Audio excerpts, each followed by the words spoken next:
হাত জোড় করে অনুরোধ করব, শাড়ি এবং লঙ্গি বিতরণ করবেন না। 20 টাকা, 100 টাকা, 50 টাকা দিবেন না। এ দিয়ে সে স্বাবলম্বী হবে না, জাকাতের মাকসুদ পূরণ হবে না, আল্লাহ রাসূল যে সুসংবাদ দিয়েছেন ওইটা বাস্তবায়ন হবে না। মুত্তাকি তার নাম, যিনি জীবনের সমস্ত কাজ স্বাভাবিকভাবে করবেন কিন্তু আল্লাহকে ভয় করে করবেন। যিনি মসজিদে পড়ে থাকেন তিনি তো কোনো কাজই করেন না, তো তার তাকওয়ার পরীক্ষাটা হবে কিভাবে? একবার 5-7 জন লোক বোমা ফাটিয়েছে, বলতেছে এই সমাজের সবগুলা করাপ্ট, আমিও করাপ্ট, নিজের দিকে অঙ্গুলি নির্দেশ করে বলেছে। সবাই চুপচাপ। একজন প্রতিবাদ করে বলছেন, জনাব সবাইকে এক পাল্লা পাবেন না। তাই আপনার পাল্লাটা আলাদা, ঠিক আছে আপনারটা পরে মাপবো।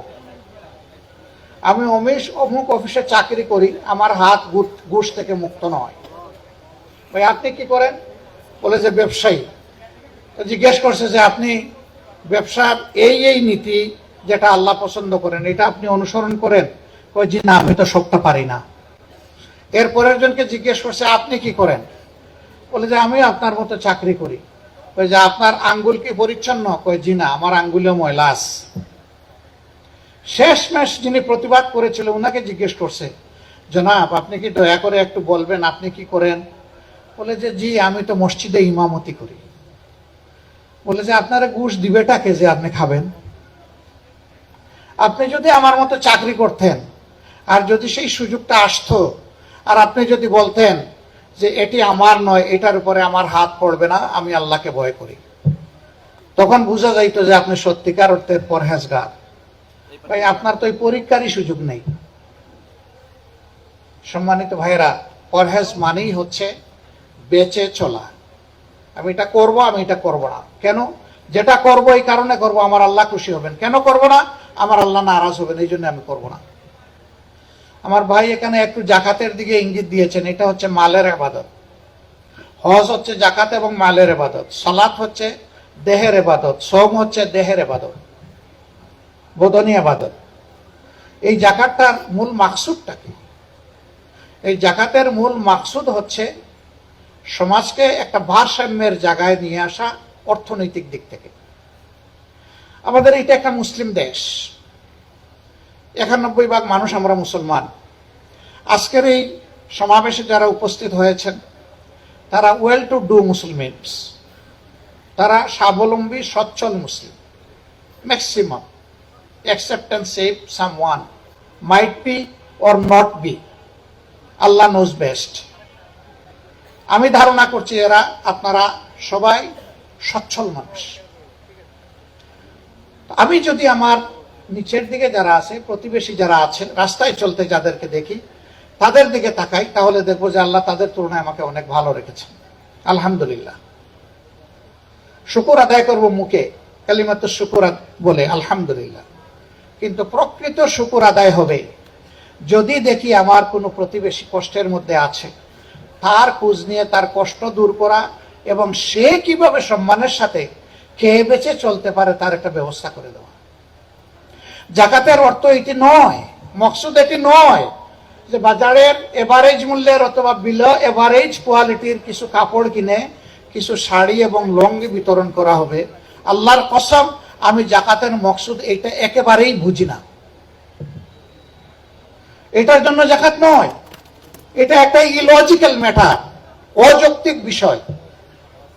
একজন মানুষ দাঁড়ে দাঁড়ে হাত পেতে হয়তো 100টা শাড়ি পাইল, 50টা লুঙ্গি পাইল। একজন মানুষের বছরে কয়টা শাড়ি কয়টা লুঙ্গির দরকার পড়ে? 1টা বা 2টা, 3টা বা 4টা ম্যাক্সিমাম। তো বাকিগুলা কি করবে? সেই এ টাকাটা তো তার ছিল, আপনি তো তাকে জিজ্ঞেস করেন নাই লুঙ্গি লাগবে না শাড়ি লাগবে না, তোমার প্রয়োজনটা কোন জায়গায়? হক তার, ডিসিশন নিলেন আপনি, এটাই তো একটা নাহক কাজ করলেন আপনি। আগে তো জানবেন যে ওই লোকটার সমস্যা কোথায়। আল্লাহর হাবিব বলেছেন তোমরা জাকাত এমন ভাবে মানুষকে দাও যাতে ওই নিচের হাতটা আর দ্বিতীয়বার নিচের হাত না থাকে, পরবর্তী পর্যায়ে ওইটা যেন উপরের হাত হয়ে যায়। আল্লাহু আকবার। হযরত উমর ইবনে খাত্তাব রাদিয়াল্লাহু তাআলা আনহুর সময় একবার এক ভদ্রলোক তিনি যাকাতের মাল নিয়ে বন্টন করার জন্য ঘর থেকে বের হয়েছেন। দীর্ঘ সফরের পরেও তিনি এটা থেকে মুক্তি পাচ্ছেন না। রাষ্ট্র তাকে অ্যাডভাইস করেছিল, যাও তুমি ওই রকম কোন গরিব মানুষ দেখে তাকে দিয়ে দাও। তিনি দীর্ঘ দিন পথ মেড়ে সফর করে একটা গাছের নিচে সামান্য ছায়াতে আশ্রয় নিয়েছেন। ঘুম লেগে গেছে, যাকাতের অর্থের পুটলা তার মাথার নিচে বালিশ। তিনি উঠছেন, উঠে দেখেন যে একজন দুলামুলিন মানুষ, একেবারেই কাপড় চোপড় বয়লা, তিনিও এরকম একটা কিছুর উপরে মাথা দিয়ে ঘুমাচ্ছেন। তার মনটা খুশিতে উদ্বেলিত হয়ে উঠল যে আল্লাহ বোধহয় আমার জন্য এখন বোঝা হ্রাস করার সেই ফিরিস্তা পাঠিয়েছে। নিশ্চয়ই এই লোক অভাবী হবে, তার চেহারা থেকে বোঝা যাচ্ছে। তিনি বসে বসে পাহারা দিচ্ছেন। এই লোক যখন ঘুম ভেঙে উঠলো, গলায় জড়িয়ে ধরলেন, ভাই তুমি ফিরিস্তা আমার জন্য। ভাই বুঝলাম না, আপনিও ঘুমাইলেন, আমিও ঘুমাইলাম, আমিও মানুষ, আপনিও মানুষ, তো আপনার মতো আমি ফিরিস্তা না, আমিও তো মানুষ, ফিরিস্তা হইলাম কিভাবে? ওই যে ভাই, আমি এই বোঝাটা বয়ে বেড়াচ্ছি, এটা কাউকে দেওয়ার পাচ্ছি না। আপনাকে দেখে মনে হচ্ছে যে আপনি আমাকে এটা গ্রহণ করে সাহায্য করতে পারবেন। এটা বললেন না যে আপনাকে গরিব মনে হচ্ছে, খুব বিনয়ের সাথে বললেন। ওই লোক হাসতে হাসতে বলল, ভাই একই দশা আমারই, ওই যে দেখছেন আমার এই বালিশটা বালিশ না, ওইটা একই জিনিস, আমিও এই এক দশার উপরে আছি। আল্লাহু আকবার। আল্লাহ তাআলা চাইলে এইভাবে সমাজকে নিয়ামত দিয়ে ইউনিফর্মলি পরিপূর্ণ করে দিতে পারে। আল্লাহ রাসূল কঠোরভাবে বলেছেন, যে নিজে পেট পুরে খায় আর তার প্রতিবেশীর অভুক্ত থাকে তার দিকে নজর দেয় না, ফালাইসা মিন্না, এ আমার উম্মত নয়, এ আমার উম্মত হওয়ার দাবি করতে পারে না। রাসূলের সাহাবীরা জিজ্ঞেস করছেন, যদি ওই প্রতিবেশী ইহুদি হয়, আল্লাহ রাসূল পাল্টা প্রশ্ন করেছেন, সে কি মানুষ নয়? ইহুদি না মুসলিম এটা তোমার দেখার বিষয় নয়, তোমার দেখার বিষয় সে তোমার প্রতিবেশী আর সে অভুক্ত।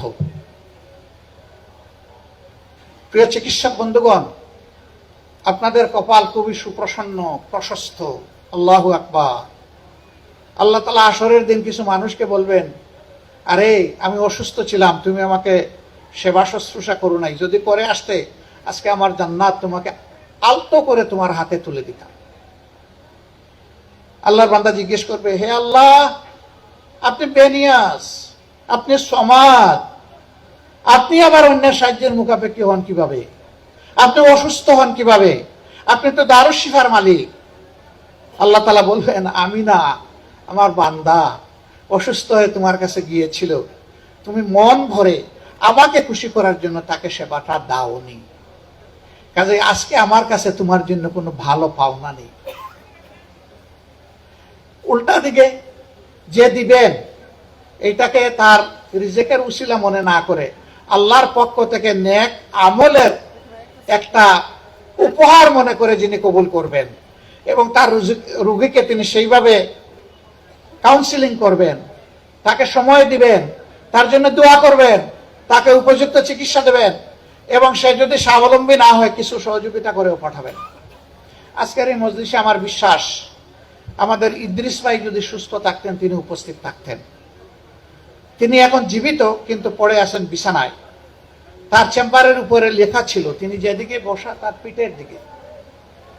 আপনি যদি সচ্ছল না হন লজ্জা করবেন না, আমাকে ইঙ্গিতে বলুন, ইশারা দিন, আপনাকে ফি দিতে হবে না। অনেকে সেই রকম ইশারা করত, তিনি জেনে নিতেন যে এখন ফেরত যাওয়ার ভাড়া আছে কিনা, ঔষধ কিনতে পারবে কিনা। আলহামদুলিল্লাহ তিনি সাপোর্টটা দিতেন। আমরা লোক পাঠাইতাম মফস্বল থেকে তার কাছে, ফিরে গিয়ে বলতো, ভাই উনাকে দেখা মাত্র অর্ধেক রোগ আমার চলে গেছে, আর বাকিটা ইনশাআল্লাহ আল্লাহ চাইলে উনি যে চিকিৎসা দিয়েছেন আশা করি আমি শিফা পাব। তিনি তো ফকির হয়ে যাননি, তিনি তো আলহামদুলিল্লাহ সচ্ছল ছিলেন, খুবই সচ্ছল ছিলেন। আল্লাহ তাআলা এইভাবেই রিজেকে বারাকা দিয়ে দেন। যাকাতের এই টাকা বিভিন্ন সংস্থা গ্রহণ করে, যেহেতু আমাদের দেশে ইসলামী সরকার নেই, ইসলামী সরকার না থাকার কারণে যাকাতের টাকা অন্তত মানুষ সরকারকে দিতে চায় না। যে তার এই টাকাটা জাকাতের নির্ধারিত 8টা খাতে ব্যয় হওয়ার গ্যারান্টি থাকবে কিনা, এই ভয়ে দেয় না। অন্যান্য সংস্থাগুলা নেয়, আমরা যে সংগঠনটা করি আমাদেরকেও যারা দেন তাদের এই আমানত আমরাও গ্রহণ করি। তবে আমরা কারো উপর ইনফ্লুয়েন্স খাটাই না, জোর করি না। আমরা এতটুকু বলি যে আপনি যদি আমাদেরকে এই আমানতের দায়িত্ব দেন, আপনার আদায় করার কারণে আপনি সওয়াব পাবেন, আর আমরা বাস্তবায়নের কারণে আপনাদের উসিলায় একটু সওয়াব পাবো। আমরা চেষ্টা করব আপনাদের আমানত হকদারের কাছে কোনো কম বেশ ছাড়া যথাযথভাবে পৌঁছানোর। এরপরে যদি আমাদের জ্ঞানের অভাবে কোনো ভুল হয়ে যায়, আল্লাহর কাছে মাপ চাই। কিন্তু স্বেচ্ছায় সব জ্ঞানে এই জাকাতের টাকা এটা আগুন, এই আগুনে আমরা হাত দিই না, দিব না। এটা যার পাওনা তার কাছে আমরা পৌঁছে দেওয়ার চেষ্টা করি। আর আমাদের পদ্ধতিটাই হচ্ছে যে ওই পদ্ধতি যেটা আল্লাহর রাসূল বলেছেন, যাকে একবার জীবনে দিবা তার জন্য দ্বিতীয়বার আর কারো কাছে হাত পাততে না হয়, এমন ভাবে তাকে একটা কিছু করে দাও। আমরা ওইটাই চেষ্টা করি। তাকে পয়সা দিয়ে আমরা বসে থাকি না, তাকে তদারকি করি, সঙ্গ দিই যে সে প্রপারলি এটা ইউটিলাইজ করেছে নাকি এটা ফান্ড ডাইভার্ট করে অন্য কিছু করে ফেলেছে। আমরা বিশ্বাস করি এইভাবে একজন অসচ্ছল লোক যদি জাকাতকে পরিপূর্ণ আমানতদারির সাথে তিনি যদি গ্রহণ করেন, ইনশাআল্লাহ আল্লাহ রসুলের কথা সত্য যে দ্বিতীয়বার তাকে আর হাত পাততে হবে না ইনশাআল্লাহ। আমরা বিষয়গুলোকে এইভাবেই হ্যান্ডেল করার চেষ্টা করি। তারপরেও আপনাদের আস্থার বেস্ট জায়গা যেটা, সেখানেই দেওয়ার জন্য আমি অনুরোধ করব। কিন্তু আল্লাহর রাস্তে হাত জোড় করে অনুরোধ করব, শাড়ি এবং লঙ্গি বিতরণ করবেন না। 20 টাকা, 100 টাকা, 50 টাকা দিবেন না। এ দিয়ে সে স্বাবলম্বী হবে না, জাকাতের মাকসুদ পূরণ হবে না, আল্লাহ রাসূল যে সুসংবাদ দিয়েছেন ওইটা বাস্তবায়ন হবে না। হ্যাঁ, আপনার কোনো নিকটাত্মীয়, আপনি লজ্জা পাচ্ছেন তাকে এইভাবে পুনর্বাসন করতে, কিভাবে বলেন কিভাবে না, দেন, আমাদেরকে দায়িত্ব দেন, আমরা আপনার খামলা হিসাবে কাজ করে দেব ইনশাআল্লাহ। তদারকিও করব, সব কিছু করব। আপনাদের সাথে আমরাও আল্লাহর দরবার থেকে কিছু পাওয়ার আশায় করব, এবং বড় টার্গেট থাকবে সমাজ থেকে যেন আমাদের দারিদ্র্য বিমোচন হয়। এই পথে আসলে সম্ভব যখন ইসলামী রাষ্ট্র পূর্ণাঙ্গ কায়েম হবে। আমরা যেটা করি এটা একটা অংশ, এটা একটা পার্শিয়াল খেদমত, এই দিয়ে ওই মূল মকসুদটা পূরণ হবে না। এই জন্য মূল জায়গায় আমাদের যেতে হবে যে দিনটা পরিপূর্ণভাবে সমাজে কায়েম করতে হবে। এই ক্ষেত্রে যার যার জায়গা থেকে সর্বোচ্চ অবদান রাখতে হবে। মনে রাখবেন, ইন্ডিভিজুয়ালি সবার উপর আল্লাহর কসম, মাবুদের জাতের কসম, দিন কায়েমের কাজ করা ফরজ সবার উপর ইন্ডিভিজুয়ালি। আপনি করলে আপনার ছেলের হক আদায় হবে না, ছেলে করলে বাপের হক আদায় হবে না, স্বামী করলে স্ত্রীরটা আদায় হবে না, স্ত্রী করলে স্বামীরটা আদায় হবে। এই কাজ ইন্ডিভিজুয়ালি সবার উপরে ফরজ। তবে সবাই একই কাজ করার যোগ্য না হইতে পারে, যার জন্য যেটা মানায় তিনি সেটা করেন। এটা হবে রিলে রেস, 4 জন একসাথে দৌড়ায় না, একজন শুরু করে দ্বিতীয় জনকে হ্যান্ড ওভার দেয়।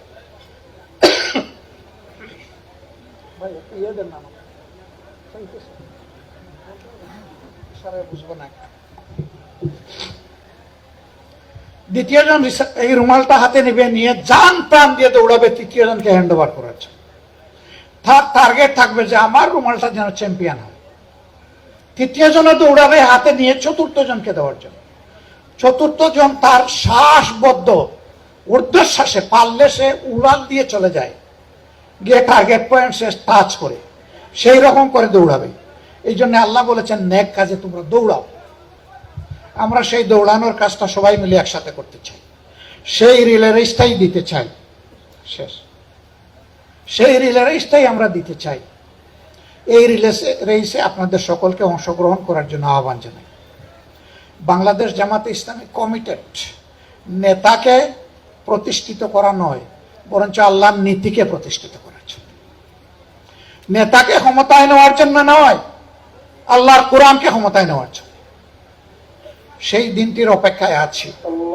সবাই দোয়া করবেন। আসসালামু আলাইকুম।